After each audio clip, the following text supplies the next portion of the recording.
What's going on, everyone? Welcome to Wizards Outlook. We got Raymond Lyons here. I'm Wilson Turpin Jr. And this is the 80th game of the regular season, which means we got two more games left of this regular season. I'm sure you guys see the commercials with the play-in tournaments literally next week. As for the Wizards, we've known their fate after the loss of the Knicks. They were officially eliminated from postseason play. So, as Ray and myself discussed last game, this is just about the youngsters playing, getting some reps as the season winds down. That said, Trae Young had a hell of a night as the Hawks sprinted past the Wizards.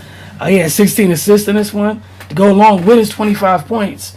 But Ray, just your thoughts on this game, and you might as well flow into the follow-up question I have is, what did you take from the youngsters tonight? Man, at this point, they're proven to be pretty consistent. To be perfectly honest, man.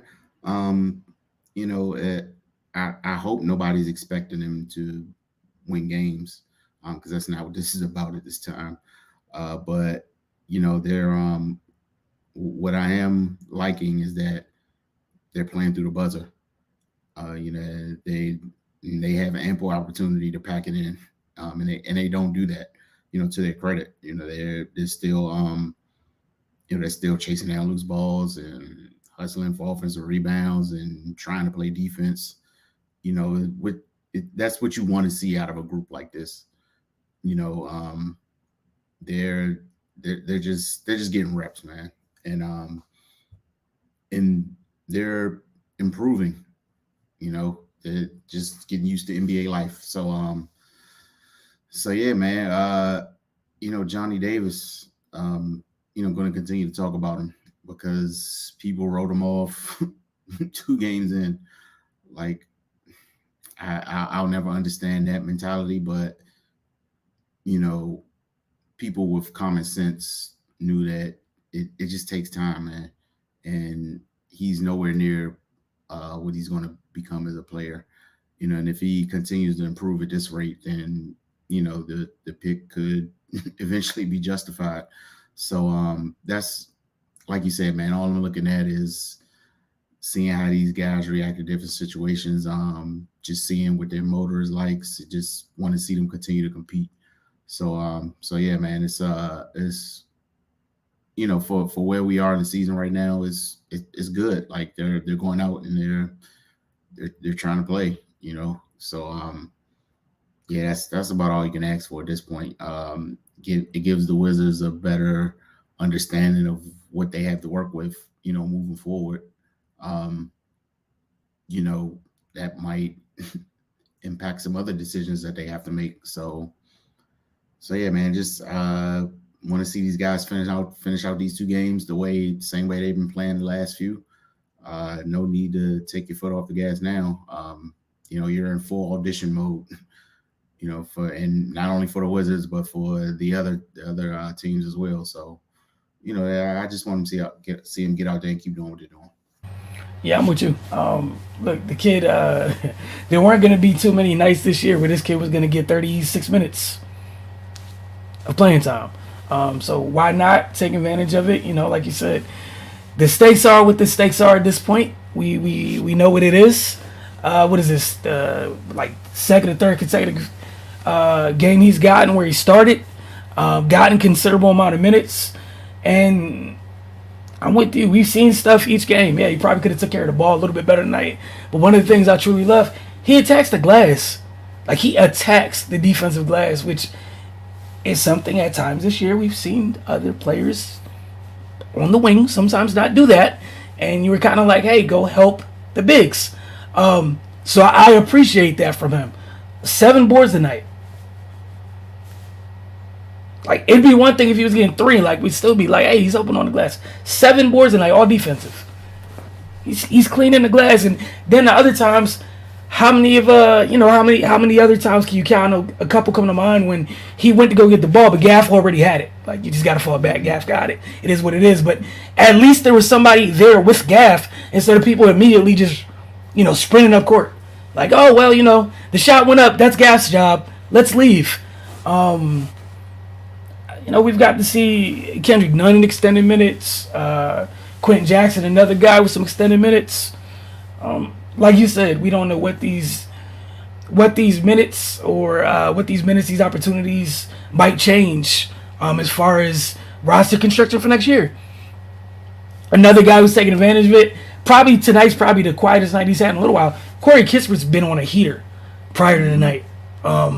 With the more, I wouldn't say more minutes, but it's a little bit different when you become one of the guys getting the lion's share of shots versus being the floor spacer. And we saw that switch, and it's been good to see. As for the Hawks, look, man, there's a reason they're in the postseason. All right, we'll see what they end up doing, of course. But this is another game where I walked away impressed by Jalen Johnson. And it's another thing when you talk about folks just taking a little bit. Remember, Jalen Johnson coming out of Duke, stuff around him, and he started slow, and he looks like a solid contributor off the bench for them. Yeah, for sure. And he gives them something, what they have athletically in their front court. But he's a little bit different because he's one of the dudes that can score on every level of the floor. It's a little different it's not the Not Capella or a Kongu, but it's a little different. You saw Griffin get some burn tonight, 16 points off the bench. So, again, they're going to the postseason, and you're still seeing people making the most of their opportunities, what have you. But, player of the game, I feel like it's Trae Young, but, if you had someone else, no? Okay. Cool. On the X Factor. Look, man, I feel horrible every time I got to bring up player of the game when the person's usually in the title. So, the lead is not buried, but X Factor for the night. They definitely make it tough with these type of games. I'm gonna go Jalen Johnson, man. Just for what he brought off the bench. Just that energy. He had 16 and 8 tonight. Yeah. That's solid work for him. So I'll go Jalen Johnson. Yeah, that's where I was gonna go to again. 23 minutes, 16 points. He's rather efficient, 7 of 11 from the floor. Missed 2 threes, and we've seen him in the past against the Wizards have a couple decent shooting nights from beyond the arc. So again, good night from the youngster. Get to some of these comments. What's going on, Kirksey? We appreciate you as always. Yeah, it's fun watching the kids get after, and we'll see what it looks like with what the jump may be, because some of these dudes that we're seeing probably be on the summer league team. Mm-hmm. So we'll see. We definitely gonna see what Johnny comes back looking like in year 2, this summer. Corey taking full advantage of his chances for sure. Yeah, I think this is the lowest amount of points Corey scored since they shut everyone else down. Feels like it tonight at the least. Yeah, the top of my head. Surprise. Because I feel like he had back-to-back career highs after a couple 20-point games. He had 27 career high, 29 the following night. And, again, I thought Gaff had a good night too. 25 and 10 against that front court is not a bad thing. 8 and 10 from the floor. And big for Gaff, shout out them. 9 for 9 from the free throw line. Oh, wow. Yeah. I didn't realize it. Yeah.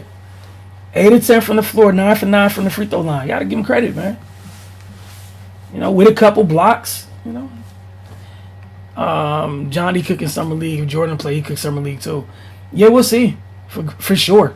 I'm just looking forward to the growth with Johnny, honestly, because we've seen think about what he's looked like. It's been night and day since beginning of the season, or the G League season, and then now getting 29, 30 minutes a night to end the season.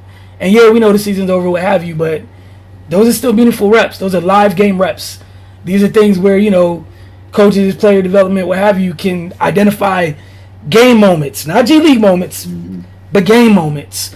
These are things that Johnny can reference going forward. These reps are important, even though, on the bigger picture, teams not making the postseason, yada, yada, yada. We all know that. Cool, but those are the things that leads to young players kind of taking a jump the following year. Whatever it is that they take that jump. And like Ray said, I know Cardell said it too, I'm not saying y'all, but just as a whole, folks got to be patient with rookies. We remember a time growing up where man, we weren't expecting rookies to do nothing crazy till like after the third year. Yeah.